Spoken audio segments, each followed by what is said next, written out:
wabarakatuh. Jadi di sini saya akan menjelaskan tentang materi asam basa, hidrolisis dan penyangga, dan juga contoh dalam kehidupan sehari-harinya. Yang pertama itu ada asam dan basa. Asam adalah zat yang dapat menghasilkan ion H+ atau proton dalam larutan, sedangkan basa adalah zat yang menghasilkan ion OH atau menerima proton. Nah, asam basa ini terbagi menjadi 3, yaitu menurut Arrhenius, yang kedua menurut Brownstein-Lowry, yang ketiga menurut Lewis. Yang pertama ada menurut Arrhenius, yaitu asam melepaskan ion H+ jika dilarutkan dalam air, contohnya HCl. Jika basanya yaitu lepas ion OH- jika dilarutkan dalam air, contohnya NaOH. Ada menurut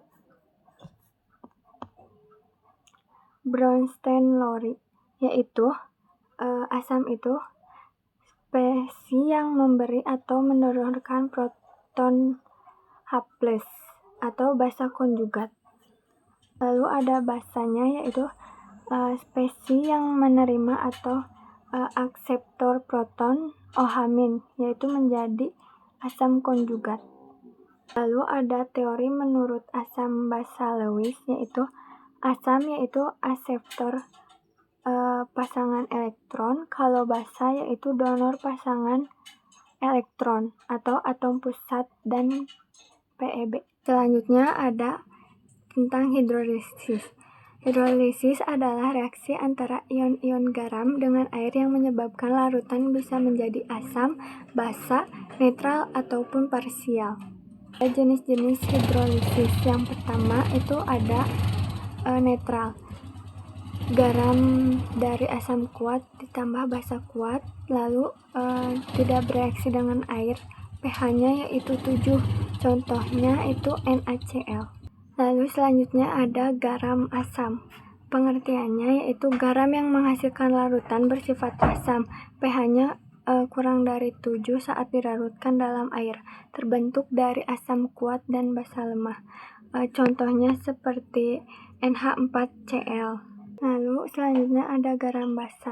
Pengertiannya yaitu garam yang menghasilkan larutan bersifat basa, pH-nya lebih dari 7 saat dilarutkan dalam air, terbentuk dari asam lemah dan basa kuat. Contohnya CH3COONa atau natrium asetat. Selanjutnya yaitu ada hidrolisis atau garam parsial, yaitu bisa berbentuk asam maupun basa. Jadi di antara kedua itu bisa. Nah, selanjutnya ada materi tentang penyangga. Penyangga ini terbagi menjadi 2, ada penyangga asam dan penyangga basa. Kalau penyangga asam yaitu penyangga ini terdiri dari asam lemah dan garamnya basa konjugat. Reaksinya contohnya CH3COO- ditambah H+, jadi CH3COOH. Penambahan asam H+ basa lemah akan menetralkan H+ yang masuk. Lalu kalau penambahan basa yaitu OH- asam konjugat akan menetralkan OH yang masuk. Selanjutnya ada penyangga basa, yaitu larutan ini terdiri dari campuran basa lemah dan asam konjugasi. Penambahan asam pada H+ basa lemah akan menetralkan H+ yang masuk, sedangkan pada penambahan basa atau OH-, asam konjugasi akan menetralkan OH- yang akan masuk. Contohnya seperti reaksi NH3 ditambah H+, jadi NH4+. Lalu ada NH4+ ditambah OH- menghasilkan NH3 dan H2O. Kita sudah mencari materi tentang asam dan basa, tentang hidrolisis dan juga penyangga.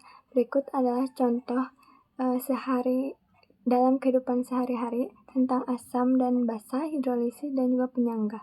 Yang pertama ada asam, yaitu seperti cuka, dan juga jeruk. Kalau basah yaitu sabun, deterjen, dan juga air kapur. Lalu ada contoh dalam kehidupan sehari-hari tentang hidrolisis. Yang pertama itu ada garam dapur yang bersifatnya netral. Ada amonium klorida yaitu bersifat asam, dan natrium asetat yaitu bersifat basa. Selanjutnya ada contoh dalam kehidupan sehari-hari tentang penyangga. Yang pertama ada darah manusia, pH-nya sekitar 7,4, dan juga ada obat tetes mata.